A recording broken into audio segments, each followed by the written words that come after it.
जो सत्य होगा वो बताएंगे। कोई एक बच्चा था आईवीआर पर, उसने मैसेज किया और आईवीआर टीम के पास में मैसेज भेजा। उसने बोला कि सर ने जो है क्लास में ऐसा स्टेटमेंट दिया। अक्सर जब कभी मैंने हिस्ट्री पढ़ाई है तो उस तरह की चीज़ें आती हैं।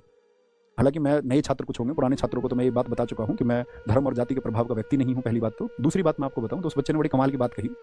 उसने कहा कि जी कुछ उसने किसी बात के लिए प्रूफ मांगा। मतलब जो मैंने आपको बताया था ना कि भाई उमैयद वंश का जो खात्मा है वो अब्बासियों ने कर दिया। तो बोला कि जाके कि भाई उनका रेफरेंस क्या है, किस आधार पर वो इसको कह सकते हैं। तो बहुत देर उसने अलग अलग बच्चों से बात की आईवीआर पे। तो वो बच्चे तो सेटिस्फाई करने के मूड में रहते हैं। फिर वो हमारी बुक टीम के पास पहुंच गया कि भाई ऐसे उसका रेफरेंस क्या है। तो उन्होंने मुझे बताया कि भाई वो बच्चे रेफरेंस मांग रहे थे, क्या आधार है। तो मैंने कहा उनको बता देना एलपी शर्मा, उनकी बुक का स्टेटमेंट हमने उनको बताया था, ये तो एक आधार है। तो उस बच्चे ने बड़ी कमाल की बात की कि जी वो हमारे भाई हैं, हमारे अग्रज हैं, लेकिन राजीव गांधी जी भी बड़े अच्छे आदमी थे, उनसे एक भूल हुई कि और उसी भूल के बाद में उनको माला पहना दी गई, पम की माला पहना दी गई। तो किसी भी तरह से उन्होंने वो स्टेटमेंट दिया, उनकी अपनी समझ रही होगी। मैं तो ये कहूँगा दोस्त, मेरी अपनी समझ है। और जो धमकी या कुछ भी चीज़ें एक्स वाई जी, तो मैं आपको एक बात बता दूं, क्लियर कर दूं, हालांकि आप सब मेरे परिवार के सदस्य हैं, तो मैं इन धमकियों से परे का व्यक्ति हूँ मेरे साथी, मेरा दोस्त। उस डर, उस खौफ, उस एक माहौल में मैं बहुत पिछले समय में जी चुका, ठीक है, और वो सारी व्यवस्थाएं मैं देख चुका हूँ।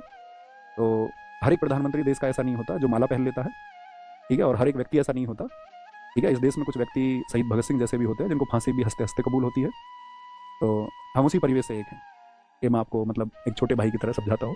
बाकी पढ़ो अच्छे से और आगे बढ़ो, थोड़े मानसिक रूप से संकीर्ण मत बनो, चीज़ों के बारे में रिसर्च करो और आगे से पढ़ते रहो। ऐसा मतलब बहुत बार हुआ है। एक बार मतलब लगभग 2 साल पहले की बात है कि मैं मोहम्मद बिन कासिम को बता रहा था, तो हमारे किसी भारतीय भाई ने उसको, मोहम्मद बिन कासिम को, अपना भाई मान रखा है। बताओ, बोलो जी हमारा तो फैमिली मेंबर है, तुम उनके बारे में ऐसा कैसे बोल सकते हो। तो इस तरह की मानसिकता से थोड़ा बाहर निकलो और मतलब एक हिंदुस्तानी बनो और एक मनुष्य बनो।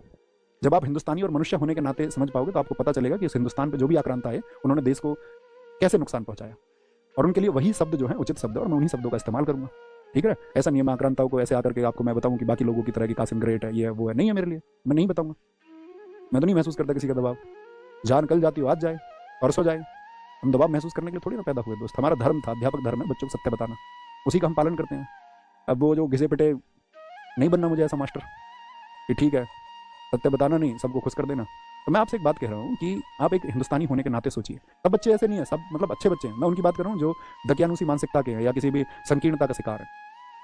एक बार तो एक बच्चे ने ऐसा कहा कि आपका ये भी बात पुरानी है तो मैंने ये कह दिया कि भाई मोहम्मद बिन कासिम एक नीच प्रवृत्ति का व्यक्ति था। बोले जी मोहम्मद बिन कासिम को नीच क्यों कह रहे हो, वो नीच है, इस बात का क्या प्रूफ है। तो मैंने उससे कहा वो नीच नहीं है, तुम्हारे पास इस बात का क्या प्रूफ है। बात तो बराबर है। तो आप उस मानसिकता से मत पढ़ना कभी भी। बाकी मैं